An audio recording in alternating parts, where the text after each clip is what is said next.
السلام عليكم، اهلا وسهلا بكم في كروشيه جنى. النهارده هنعمل مع بعض شال مثلث بشكل جديد وغرزة جديدة شكلها حلو قوي. هنمشي خطوة بخطوة وان شاء الله تعجبك. الخيوط المستخدمة انا هستخدم اليز انجورا جولد، وكمان هستخدم معاه ابرة رقم 2.5. يلا بينا نبدأ، بس قبل ما نبدأ يا ريت تدعمينا بلايك وشير، ولو جديدة معانا تشتركي في القناة وتفعلي الجرس عشان يوصلك كل جديد ان شاء الله. نبدأ بسم الله. اول حاجة هعملها عقدة البداية. بعد كده 1 2 3 4 5 5 سلاسل، بروح على اول سلسلة بسحب الخيط وبخرج بمنزلق. بعد كده برتفع 1 2 3 سلسلة، وده هعتبره اول عمود معايا في الدور الاول. لفع الابرة من داخل الفراغ، بسحب الخيط وباخد العمود التاني من داخل الفراغ تاني، بسحب الخيط وباخد العمود التالت. كده انا اشتغلت 3 عمود بالارتفاع. 1 2 سلسلة، لفع الابرة من نفس الفراغ، باخد اول عمود، تاني عمود، تالت عمود بالشكل ده. بعد كده 1 2 3 4 5 5 سلاسل، لفع الابرة من نفس الفراغ، بدخل وباخد 3 عمود. 1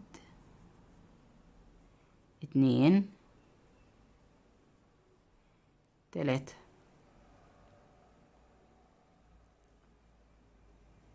1 2 سلسلة، من نفس الفراغ باخد 3 عمود. العمود الأول، العمود التاني، العمود التالت. وكده شكل الدور الأول. يبقى أنا عملت صدفة، 5 سلاسل صدفة. الصدفة بتتكون من 3 عمود، 2 سلسلة، 3 عمود، 5 سلاسل بتوع الوسط، وبعدين صدفتين. ده الدور الأول. بعد كده 1 2 3 سلسلة، وهلف الشغل، لفع الإبرة ومن داخل الصدفة الأولى باخد صدفة اللي هي 3 عمود،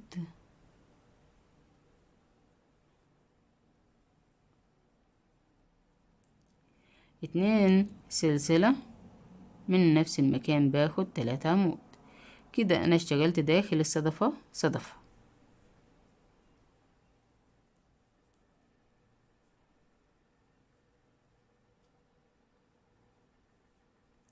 بعد كده 1 2 3 4 5 5 سلاسل، وعلى الفراغ بتاع الوسط باخد حشو.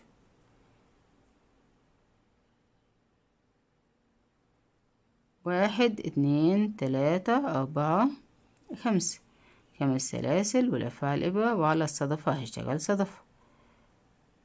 3 عمود، الأول، التاني، التالت.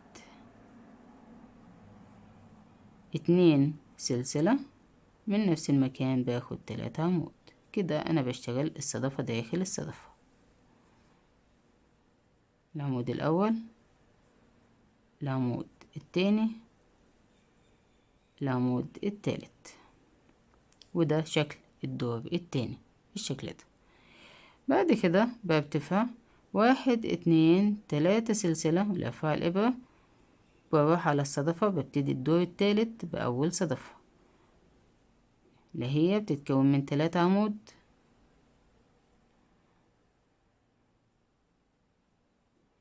2 سلسلة، ومن نفس المكان باخد 3 عمود.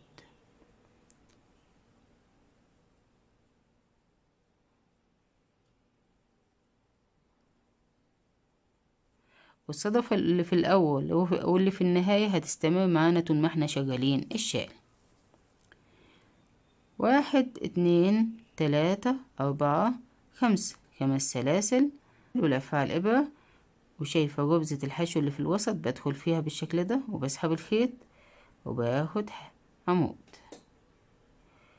1 2 3 4 5 5 سلاسل، وفي نفس المكان باخد العمود التاني.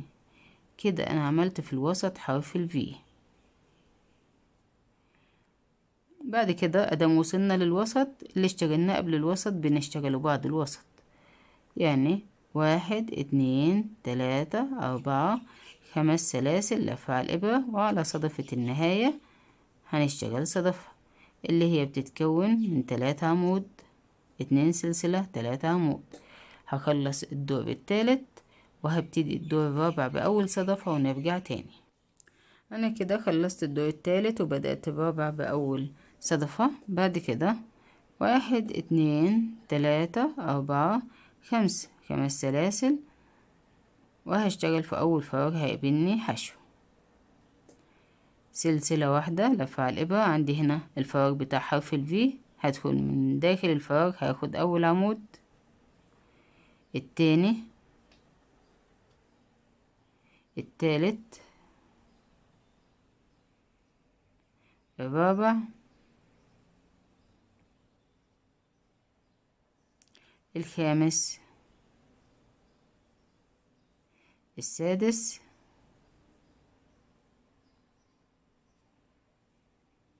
السابع، والثامن، والتاسع. يبقى اشتغلت من داخل حرف الفي 9 عمود، سلسلة، وعلى الفراغ اللي بعده باخد حشو بالشكل ده. بعد كده 1 2 3 4 5 5 سلاسل لفة على الإبرة، وعلى صدفة النهاية هشتغل صدفة اللي هي 3 عمود،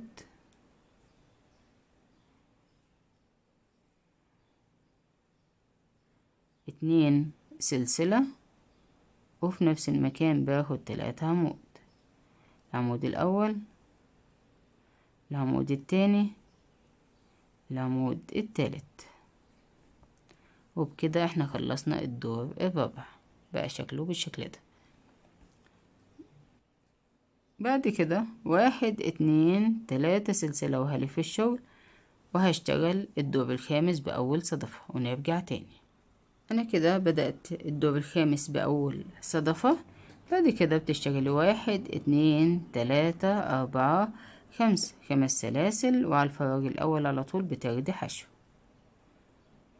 سلسلة واحدة لفة على الإبرة. عندي هنا 9 عمود، أول عمود بدخل بالشكل ده وبسحب الخيط وبوسعه وبمسكه بصبعي بالشكل ده، وباخد لفة على الإبرة وبنزل تاني واسحب الخيط لتاني مرة، وبنزل تاني بسحب الخيط لتالت مرة، وبنزل رابع مرة وخامس مرة. طبعا انتي على سمك الخيط بتعملي الباف بتاعتك. بخرج منهم كلهم ما عدا خيطين، بخرج من الاتنين. بعد كده لفة على الإبرة، مفيش أي سلاسل ما بين الباف والباف. بنزل للعمود التاني وبسحب الخيط أول مرة وتاني وتالت مرة ورابع مرة وخامس مرة. لفة على الإبرة بخرج منهم كلهم ما عدا خيطين، لفة على الإبرة بخرج من الاتنين، بقى عندي 2 بف. لفة على الإبرة بروح العمود التالت بسحب الخيط أول مرة، لفة على الإبرة بنزل تاني وبسحب الخيط لتاني مرة، لفة على الإبرة وبنزل تاني وبسحب الخيط لتالت مرة، لفة على الإبرة وبسحب الخيط لرابع مرة، لفة على الإبرة وبنزل واسحب الخيط لخامس مرة. لفة على الإبرة بخرج منهم كلهم ما عدا خيطين، لفة على الإبرة بخرج من الاتنين، كده 3 بف. لفة على الإبرة وبروح لعمود رقم 4 وباخد البف من 5 سحبات، 1 2 3 4 5. لفة على الإبرة بخرج منهم كلهم ما عدا خيطين، لفة على الإبرة بخرج من الاتنين. لفة على الإبرة بروح العمود رقم 5 باخد البف من 5 سحبات،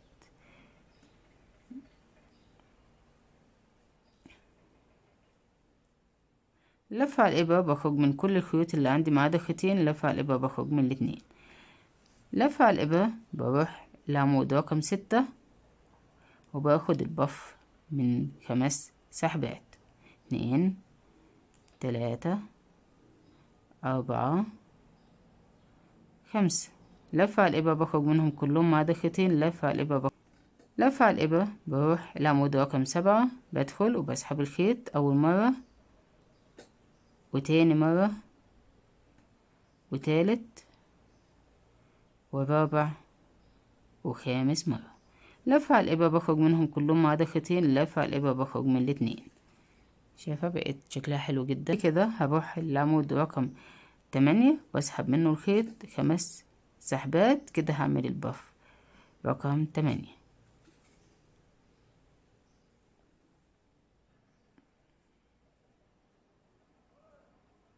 لف على الإبرة بخرج منهم كلهم ما عدا خيطين. لف على الإبرة بخرج من الاتنين.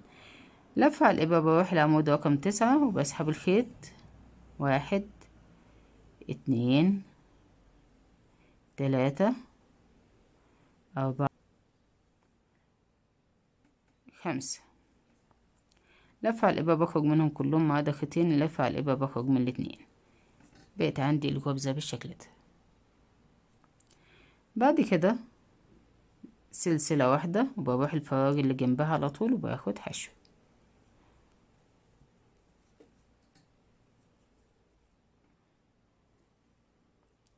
بعد كده 1 2 3 4 5. 5 سلاسل، وعلى صدفة النهاية هشتغل صدفة اللي هي بتتكون من 3 عمود 2 سلسلة 3 عمود.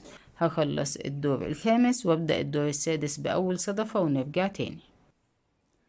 كده انا خلصت الدور الخامس وبدأت السادس بأول صدفة. واول ما انت هتشتغلي البف يبقى الدور اللي بعديه على طول هتأسسي. يعني الدور ده المفروض نأسس للغرزة الجديدة. احنا كنا شغالين في غرزة، يبقى المفروض هيبقى عندنا غرزة في البداية وغرزة في النهاية، يعني غرزتين في الدور بدل غرزة واحدة. 1 2 3 4 5. 5 سلاسل وهروح على الفراغ اشتغل حشو. 1 2 3 4 5. 5 سلاسل. شايفين الحشو دي اللي هتبقى فيها الغرزة الجديدة الدور اللي جاي. 5 سلاسل، وعندي هنا 9 غرز. بفوت اول غرزة بروح تاني غرزة باخد حشو، ودي الحشو الاولى. 1 2 سلسلة، الغرزة اللي بعدها باخد حشو، دي التانية. 1 2 سلسلة، الغرزة اللي بعدها باخد الحشو التالتة. 1 2 سلسلة، باخد الغرزة رقم 4. 1 2 سلسلة، غرزة الحشو الخامسة. 1 2 سلسلة، غرزة الحشو الستة. 1 2 سلسلة، غرزة الحشو السبعة. مش هشتغل الأخيرة كده. بقى عندي 7 حشو بدل 9 حشو. فوتت الأولى وفوتت الغرزة الأخيرة، اشتغلت ال7 اللي في الوسط ما بينهم 2 سلسلة بالشكل ده. بعد كده 1 2 3 4 5. 5 سلاسل، وعلى الفراغ اللي قبل الصدفة باخد حشو، والحشو دي اللي هتبقى فيها الغرزة التانية في الدور اللي جاي. 1 2 3 4 5. 5 سلاسل، وعلى صدفة النهاية هشتغلها صدفة اللي هي بتتكون من 3 عمود 2 سلسلة 3 عمود. هخلص الدور السادس وهبدأ الدور السابع بأول صدفة ونرجع تاني. أنا كده بدأت الدور السابع بأول صدفة. 1 2 3 4 5. 5 سلاسل ولف على الإبرة. عندي هنا غرزة حشو، هاخد من داخل غرزة الحشو عمود. 1 2 3 4 5. 5 سلاسل، وفي نفس غرزة الحشو هاخد العمود التاني. كده أنا عملت حرف الفي بالشكل ده. يبقى الغرزة بتاعتنا هنشتغلها هنا. 1 2 3 4 5. 5 سلاسل، عندي هنا 7 غرز حشو. هفوت الأولى هروح التانية على طول وهاخد حشو. 1 2 سلسلة، الغرزة التانية هاخد حشو.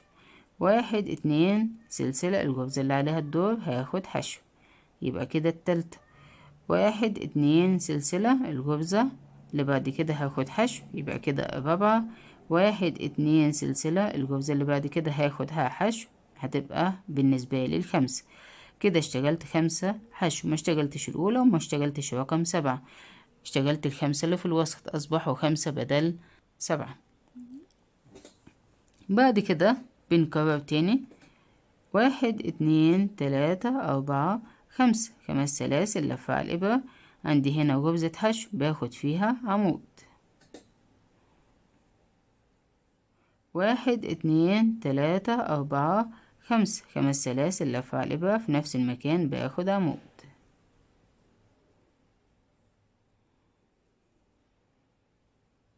1 2 3 4 5 لفة على الإبرة، وعلى صدفة النهاية هشتغل صدفة اللي هي 3 عمود، 2 سلسلة 3 عمود. هخلص الدور السابع وابدأ الدور الثامن بأول صدفة ونرجع تاني. أنا كده بدأت الدور الثامن بأول صدفة. بعد كده 1 2 3 4 5، 5 سلاسل على أول فراغ هيقابلني هاخد حشو. بعد كده سلسلة واحدة لفة على الإبرة. عندي هنا فراغ الحرف الفي، هاخد من داخل الفراغ أول عمود والتاني والتالت والرابع والخامس والسادس والسابع والثامن والتاسع. يبقى كده اشتغلت 9 عمود. بعد كده سلسلة واحدة بروح الفراغ اللي بعدهم على طول وباخد حشو.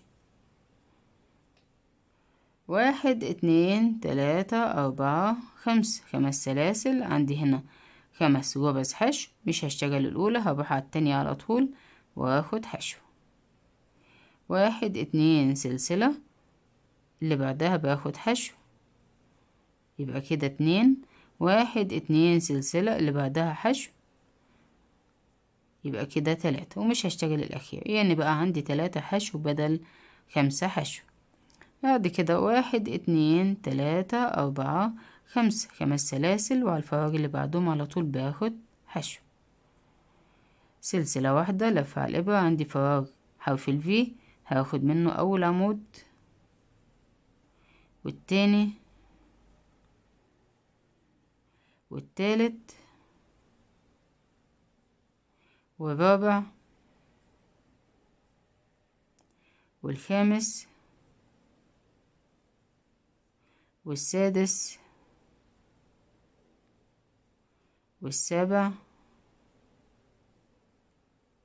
والثامن والتاسع. اشتغلت 9 عمود. سلسلة واحدة بروح الفراغ اللي بعدهم على طول باخد حشو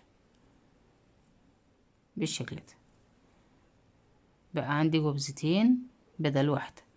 بعد كده 1 2 3 4 5، 5 سلاسل لفة على الإبرة، وعلى صدفة النهاية هشتغلها صدفة اللي هي 3 عمود، 2 سلسلة 3 عمود. هشتغل الصدفة بتاعت الدور الثامن وارتفع 3 سلاسل والف بالشغل واشتغل اول صدفة في الدور التاسع ونرجع تاني. انا كده بدأت الدور التاسع باول صدفة. بعد كده 1 2 3 4 5، 5 سلاسل، وعلى اول فراغ بيقابلني باخد حشو.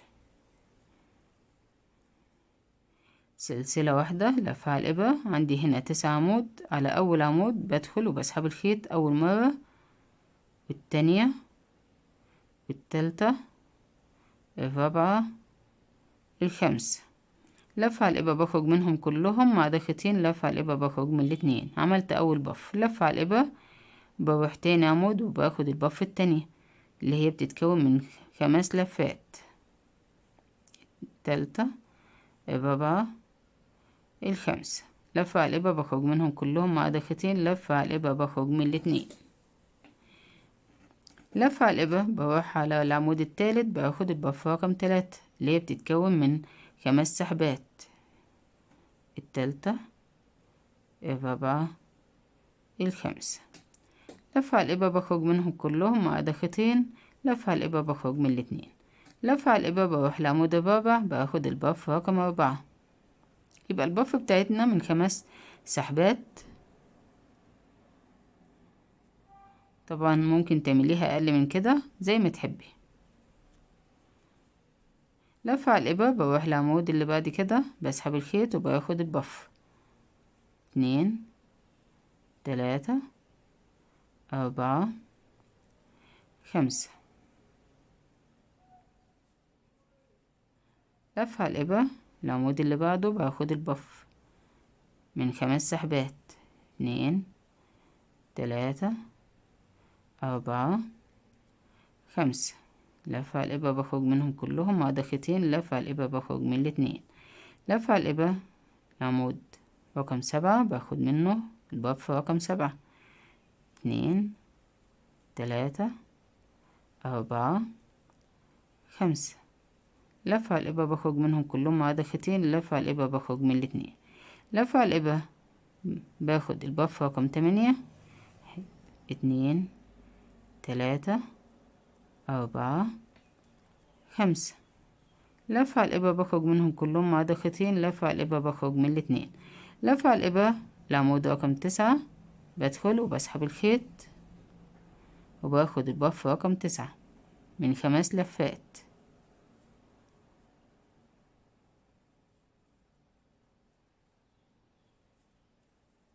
بالشكل ده اشتغلت 9 بف فوق ال9 عمود. سلسلة واحدة، بروح الفراغ اللي بعده على طول وباخد حشو، 1، 2، 3، 4، 5. 5 سلاسل، بفوت الحشو الأولى، الحشو التانية باخد حشو، ومش هشتغل الحشو التالتة. أصبح عندي حشو واحدة بدل 3 حشو، 1، 2، 3، 4، 5. 5 سلاسل، بروح الفراغ اللي بعد كده على طول وباخد حشو، سلسلة، وعندي ال9 عمود. هبدأ اخد من كل عمود غرزة بف من 5 سحبات، أول مرة، التانية، التالتة، الرابعة، الخامسة. لفة على الإبرة بخرج منهم كلهم مع ضغطتين، لفة على الإبرة وبخرج من الاتنين، وهبدأ أكرر. هعمل 9 بف فوق ال9 عمود، بعد كده سلسلة وحشو، 5 سلاسل وصدفة. هخلص الدور التاسع وهبدأ الدور العاشر بأول صدفة ونرجع تاني. أنا كده خلصت الدور التاسع وبدأت العاشر بأول صدفة، واحنا اتفقنا كل ما هنعمل الدور بتاع البف الدور اللي بعديه على طول هنبدأ نأسس. أول حاجة هعملها 1، 2، 3، 4، 5. 5 سلاسل، هروح على أول فراغ على طول هاخد حشو، 1، 2، 3، 4، 5. 5 سلاسل. شايفة هنا الحشوة دي اللي هنعمل فيها حرف ال V الدور الجاي، يبقى من أول الدور اللي بعد البف على طول بنبدأ نأسس للمكان اللي هنعمل فيه حرف ال V. كده عملت حشو. بعد كده عندي هنا 9 غرز بف، بفوت الأولى بروح التانية بشتغل حشو، ودي بالنسبة لي الحشو الأولى. 2 سلسلة، اللي بعدها الحشو التانية، 2 سلسلة، اللي بعدها الحشو رقم 3، 2 سلسلة، اللي بعدها الحشو رقم 4، 2 سلسلة، الحشو رقم 5، 2 سلسلة، الحشو رقم 6، و2 سلسلة والحشو رقم 7. ومش هشتغل فوق البف الأخيرة، يعني فوتت البف الأولى وفوتت البف الأخيرة، عملت 7 حشو بدل 9، وال7 حشو ما بينهم 2 سلسلة. بعد كده المفروض يبقى الدور ده بنأسس ل3 غرز، لأن كنا شغالين 2 قبل كده، يبقى بعد كده هنأسس ل3 غرز. باخد 1 2 3 4 5 5 سلاسل لفة على الإبرة. شايفة هنا الحشو اللي في الوسط دي اللي فوق الجبزة اللي تحت، باخد فوقيها عمود.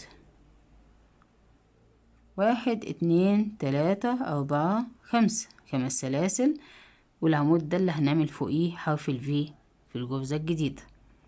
5 سلاسل، وبروح هنا عندي 9 بف. الأولى بفوتها، التانية على طول باخد حشو، و2 سلسلة اللي بعدها حشو، وهكمل بنفس الطريقة اللي عملنا بيها في الغرزة الأولى. هيطلع عندي 7 حشو. بعد كده 5 سلاسل وحشو، 5 سلاسل وصدفة. الغرزة التالتة هتبقى هنا في الحشو اللي هتبقى هنا. هخلص الدور العاشر وابتدي ال11 بأول صدفة ونرجع تاني. أنا كده خلصت الدور العاشر وبدأت ال11 بأول صدفة.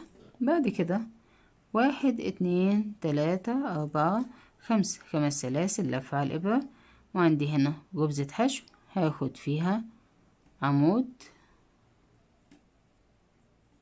1 2 3 4 5 5 سلاسل لفة على الإبرة في نفس المكان عمود.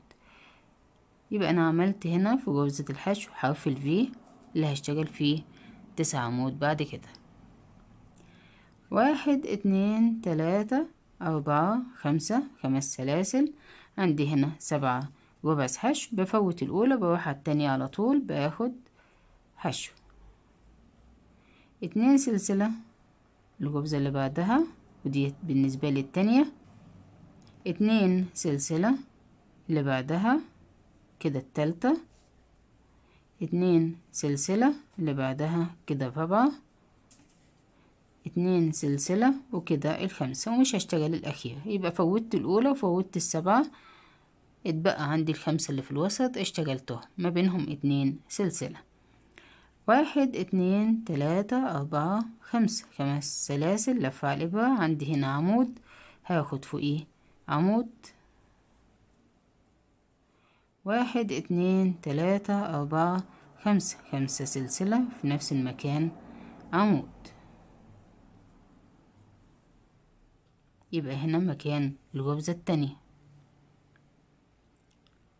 1 2 3 4 5 5 سلاسل، عندي هنا 7 غرز حشو. الأولى هفوتها واروح من أول التانية وأعد كده. الأولى 1 2 وكده التانية 1 2 سلسلة كده التالتة. 1 2 سلسلة وكده الرابعة.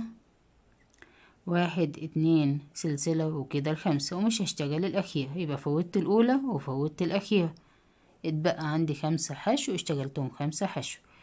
1 2 3 4 5 5 سلاسل لفة على الإبرة. عندي هنا غرزة حشو هاخد فوقيها عمود. 5 سلسلة عمود.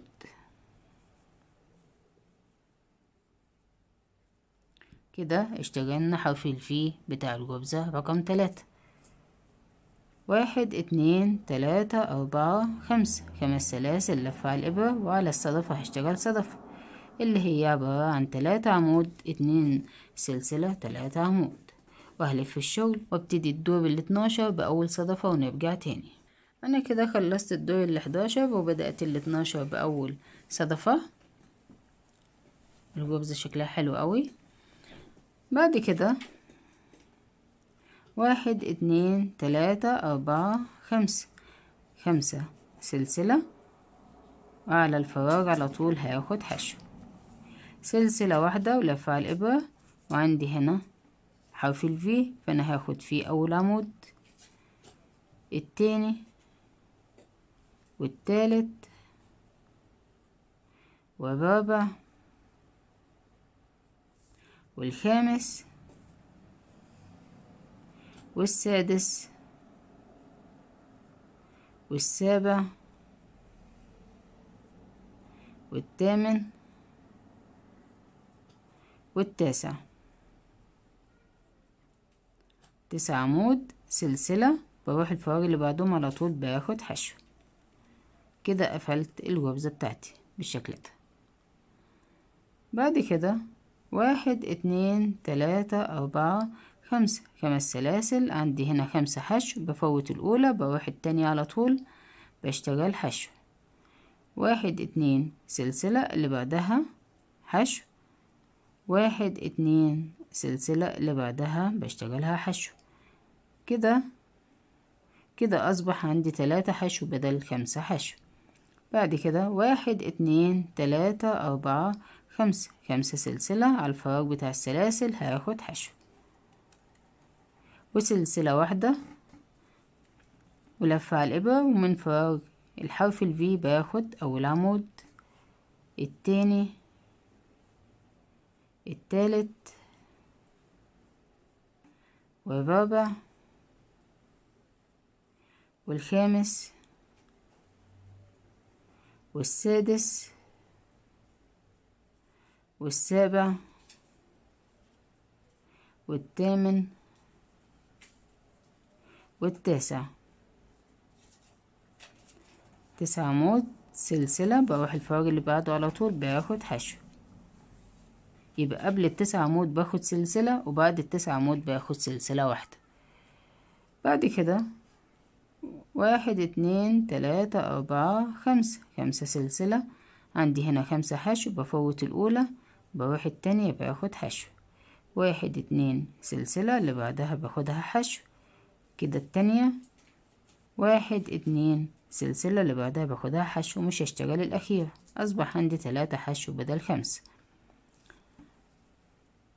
1 2 3 4 5 5 سلاسل، بروح الفراغ بتاع السلاسل باخد حشو، سلسلة واحدة، وهاخد 9 عمود من داخل فراغ الفي، سلسلة واحدة، وهقفل بحشو هنا 5 سلاسل وصدفة. يعني كل شغلنا كله بدأ يبقى تكرار. هنقول دلوقتي على التكات بتاعت الشغل. دلوقتي عندك الشال اهو، اسسنا ل3 غرز زي ما انت شفتي، وعرفنا ازاي لما بنقفل غرزة بتبقى عندي غرزة حشو واحدة، يعني الدور اللي جاي هيبقى عندي غرزة حشو واحدة هنا وهنا، والدور الجاي برضو هيبقى عندي البف، يعني اللي بعديه على طول هتبدأي تأسسي. ودايما عندك في بداية الدور هيبقى فيه غرزة، وفي نهاية الدور هيبقى فيه غرزة زي ما احنا أسسنا لها بالظبط. اللي في الوسط هتبقى فوق الغرز اللي خلصت، يعني هنا هتخلص الغرزة هيبقى فوقيها غرزة حشو، هنعمل فوقيها عمود.